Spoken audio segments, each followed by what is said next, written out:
Agenda and goal. So I think वो खुशी ज़्यादा मिलती है कि वो चल रहा है. দেশের গণ্ডি পেরিয়ে শাকিব খানের তুফান নিয়ে এখন আলোচনা হচ্ছে সারা বিশ্বে। টলিউড বলিউড অভিনেতাদের থেকে শাকিব খানের জন্য শুভেচ্ছা বার্তা আসছে ইতিমধ্যেই। তুফান সিনেমার যে একটা বিষয় নিয়ে সর্বমহলে আলোচনা হচ্ছে তা হলো তুফানে শাকিব খানের ভয়ঙ্কর অভিনয়।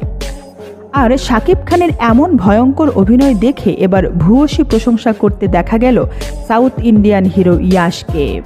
তুফান মুক্তির আগে গুজব রটেছিল কেজিএফ সিনেমার ইয়াশকে নকল করবে শাকিব খান।